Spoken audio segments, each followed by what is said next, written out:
Coming up on Our World, civil unrest continues in Iran, taking the lives of more protesters. How the government there is attempting to crack down on civil unrest. Plus, Russia launches dozens of missiles into residential areas of Ukraine. How Ukraine's president is responding to the attacks. And a new survey reveals millions of kids say they use e-cigarettes, why one organisation says this is now an urgent public health problem.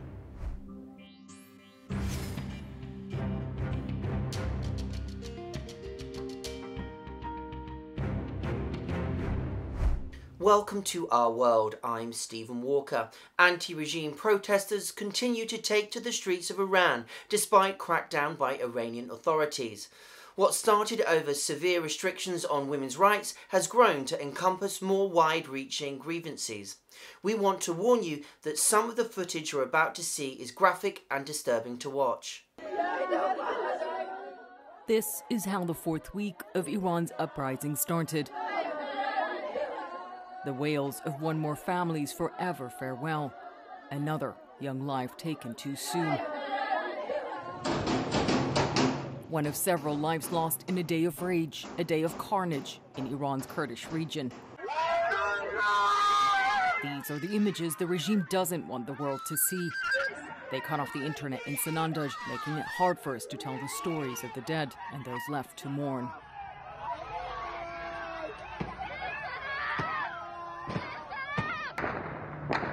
The little video trickling out only a glimpse into the repressive republic and its vicious force to crush the growing dissent. The savagery caught on camera in scenes like this in Tehran. And this. A man pleads with police to leave his wife alone. We're not protesting. She's pregnant, he says, but to no avail. Both appear to have been forcefully dragged away. It is that tyranny that feeds the anger of those on the streets, defiant and determined, seemingly unstoppable, here chasing the riot police. At an all-women's university this weekend, President Ibrahim Raisi, who's dismissed the thousands on the streets as rioters, praised students for seeing through what he claims as the foreign conspiracy to weaken Iran. Even the regime's attempt to control the narrative also briefly disrupted. Hackers interrupted state TV's Saturday evening newscast with this video, a target superimposed on the face of the supreme leader, and at the bottom of the screen, the faces of Mahsa Jina Amini and three of the young women who've died in the protests, Nika Shahkarami, Hadis Najafi, and Serena Ismailzadeh, with a message that reads, "Join us and rise up." The streets of Tehran were already rising up that night, with some of the largest protests in the capital so far. Scenes replicated across the country as the government claims calm has been restored and the so-called riots are mostly over. Daytime brought more students back out in force, protesting on campuses across the country. And young schoolgirls waving their forced headscarves, joining in the daring chants. Their fearless cries for women, life, freedom, reverberating louder than ever through the streets of Iran. This round of civil unrest is linked to the death of a 22-year-old woman who died 3 days after being arrested by Iran's morality police. Iran says the young woman died from a long-standing illness, which her family disputes. Russians have once again launched dozens of missiles into residential areas of Ukraine, sending people running for their lives. The Advocate Channel's Fred Plyton reports from Kyiv. It was in the middle of Monday morning rush hour that waves of Russian missiles started hitting Ukraine's capital and other cities across the country, sending people scampering for their lives. My hands are trembling as I've just seen how the missile was flying overhead, and I heard that sound.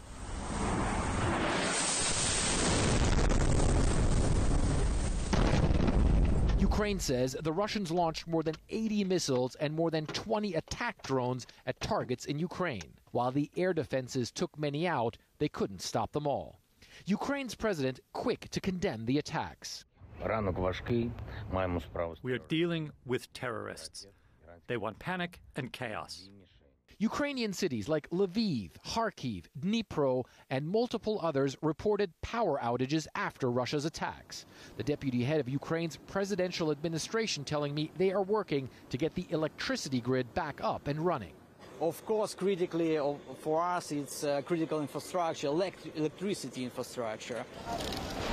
But Russian missiles also struck sites that were anything but critical. Several cars were destroyed at this busy intersection outside a museum.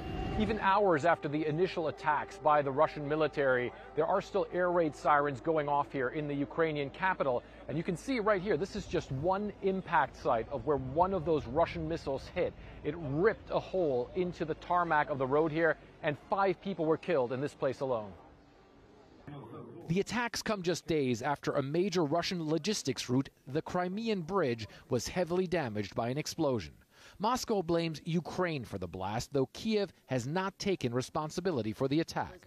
The Russian army showed video of ships launching missiles toward Ukraine, and Russian President Vladimir Putin acknowledged he's taking revenge.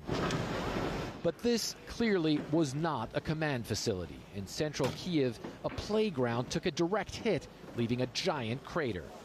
The capital's mayor, former heavyweight boxing champ Vitaly Klitschko, vowing to stand strong. Your message to Putin? We never come back to Russian Empire. We see our future, part of European democratic family. The United Nations estimates over 14,000 casualties since Russia invaded Ukraine on February.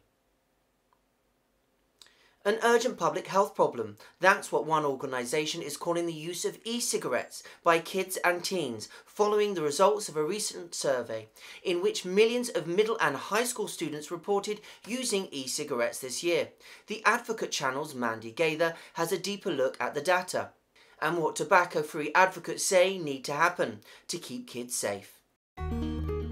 It's a potentially dangerous problem plaguing kids. More than 2.5 million middle and high school students in the U.S. reported using e-cigarettes this year, according to data from the CDC and FDA. Kids aren't just experimenting with e-cigarettes. They're using them all the time. Not only is nicotine found in many e-cigarettes addictive, but it can also affect a developing brain, which can impact attention, memory, and learning, says Vince Wilmore with the Campaign for Tobacco-Free Kids. Many of the e-cigarettes on the market right now deliver huge doses of nicotine. Some of them deliver as much nicotine as a pack of 20 cigarettes. According to the 2022 National Youth Tobacco Survey, nearly 85% of current middle and high school users chose flavored products. Fruit was the top preferred flavor, followed by mint, menthol, and candy or other sweet flavors. We need to clear the market of flavored products. But unfortunately, the FDA has missed deadline after deadline to protect our kids. In a statement, the FDA says it's actively working to identify violations and to swiftly seek corrective actions, particularly for products popular among youth. The agency says it issued warning letters to some of the companies that sell the brand most commonly reported in the survey, adding that the products are being sold without marketing authorization. For Health Minute, I'm Mandy Gaither. The FDA says it's illegal for e-cigarettes that are not FDA authorised to be sold. Penalties for retailers and distributors can include seizure, injunction or a fine.